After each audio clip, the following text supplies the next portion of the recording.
খুব সহজে রুটি বানানো যায়। সেজন্য প্রথমে আমি একটি বাটি নিয়ে নিয়েছি পরিমাণ মতো আটা। এরপরে আমি দিয়ে দিব 1 চামচ পরিমাণ লবণ। তারপর লবণ দিয়ে আমি একটি হ্যান্ড উইক্সের সাহায্যে আটা এবং লবণ ভালোভাবে মিক্স করে নেব, যতক্ষণ না পর্যন্ত লবণ আটার সাথে ভালোভাবে মিক্স হয়। এরপরে আমি দিয়ে দিব ঠান্ডা পানি, অল্প অল্প পানি দিব এবং ভালোভাবে আটা আর লবণের সাথে পানিটা মিক্স করে নেব। এই তো দেখতেছেন আমার আটা মিক্স করা হয়ে গেছে। অনেকক্ষণ ধরে মিক্স করতে হবে এবং অনবরত নাড়তে হবে। এরপরে চুলায় আমি একটি প্যান বসিয়ে দিয়ে দেব অল্প তেল এবং সেই তেলটা ভালোভাবে ব্রাশ করে নিতে হবে যেন রুটি লেগে না যায়।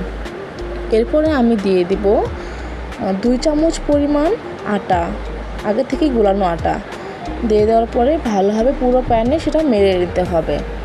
তারপরে দেখতে হবে উপর এক পাশটা যখন হালকা শুকিয়ে যাবে তখন দেখতে হবে নিচে কি যদি লাল হয়ে যায় তাহলে উল্টে নিতে হবে। এই তো আমার হয়ে গেছে, এখন আমি উল্টে নিচ্ছি।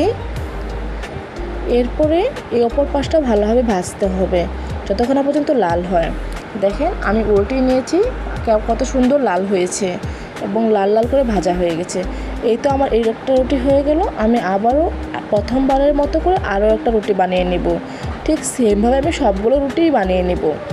এই সেমভাবে এই রুটি যখন উপরে শুকিয়ে যাবে তখন আমাকে উল্টে নিতে হবে এবং অপর পাশটা ভালোভাবে ভাজতে হবে। এভাবে আমি সবগুলো রুটিই বানিয়ে নেব। এই তো বন্ধুরা, ফাইনালি আমার সবগুলো রুটি বানানো হয়ে গিয়েছে। এই যে আমি এখন একটু ডিম ভাজি নিয়েছি এবং সবগুলো রুটি বানিয়ে নিয়েছি। কেমন হয়েছে বন্ধুরা কমেন্ট করে অবশ্যই জানাবেন।